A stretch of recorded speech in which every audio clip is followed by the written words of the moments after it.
Code of Lipit-Ishtar, Sumerian law, c. 1930 BCE. The ancient civilizations of Mesopotamia were not only the cradle of writing, statehood, and monumental architecture, but also the birthplace of codified law.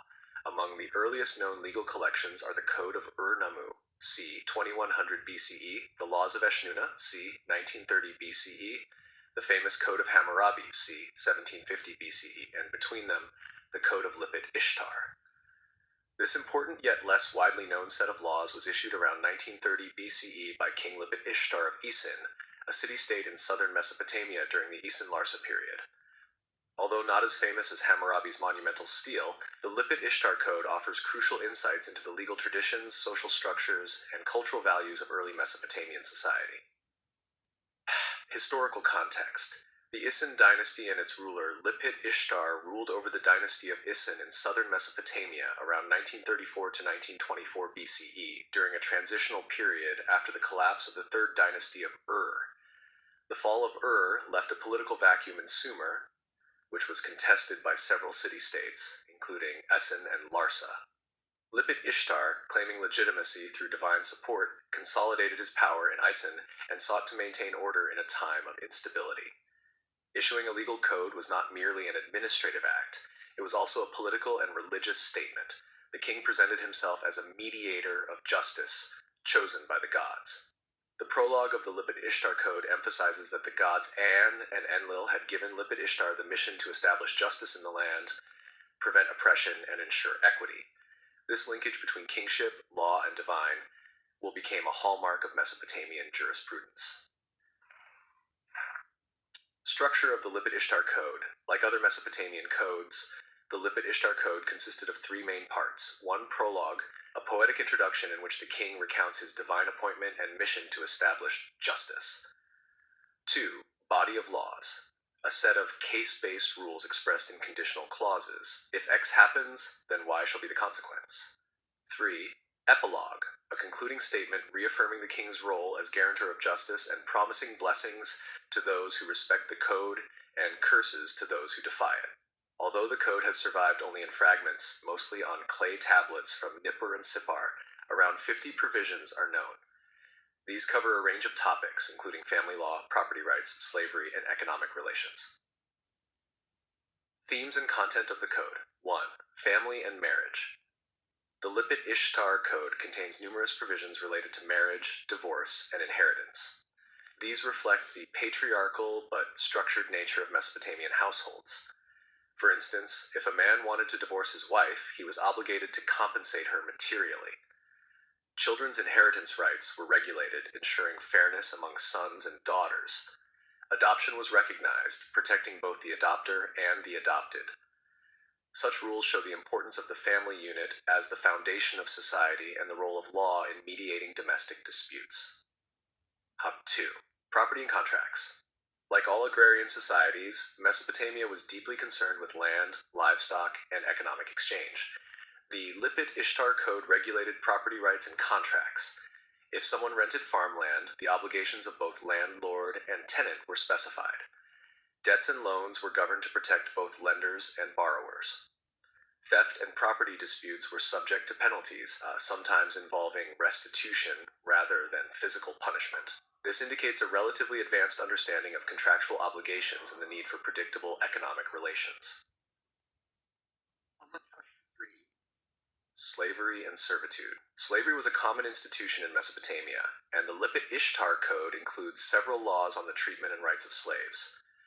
If a slave married a free person, their children's status was clearly defined.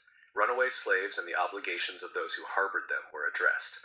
Interestingly, while slaves were considered property, the code provided certain protections preventing arbitrary mistreatment. 4. Social justice.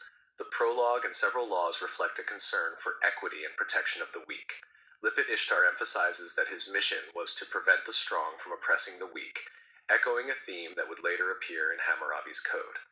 Laws sought to balance the interests of elites, commoners, and dependents, showing an awareness of social tensions.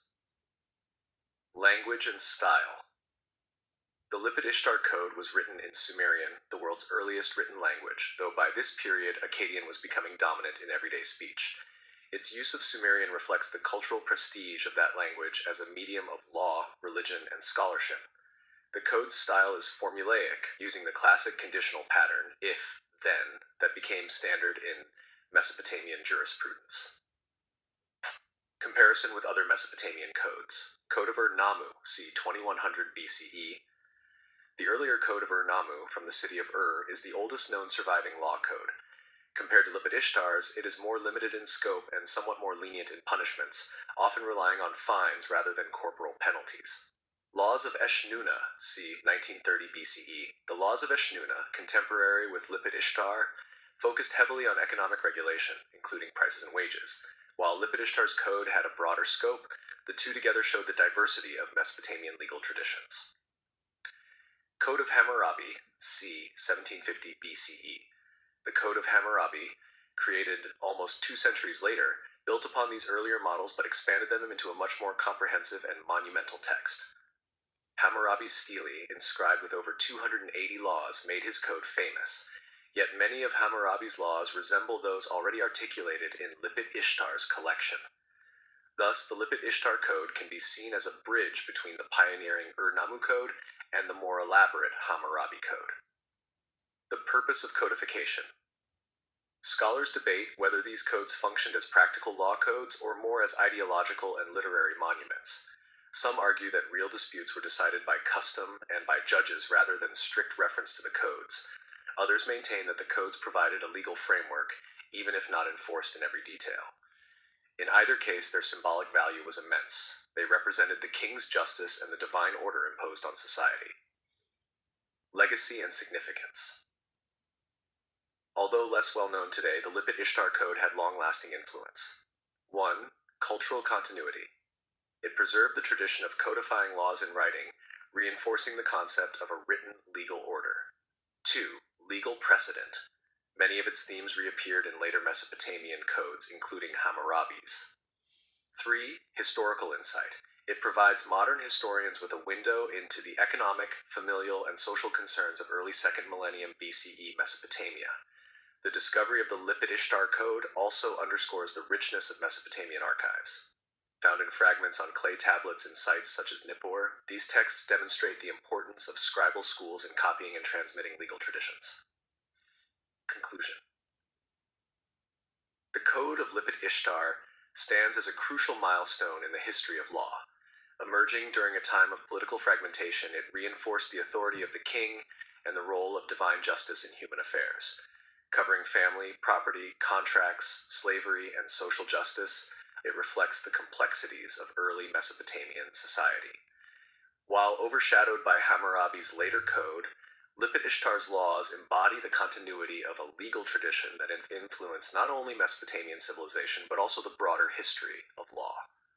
By situating Lipit-Ishtar's code between Ur-Nammu's pioneering laws and Hammurabi's monumental inscription, we can better appreciate the gradual evolution of legal thought in Mesopotamia. Far from being an isolated artifact, the code represents a vital link in humanity's journey towards structured legal systems, the balance of power and equity, and the written articulation of justice. Sources: Roth, M.T., 1995. Law Collections from Mesopotamia and Asia Minor, Atlanta Scholars Press.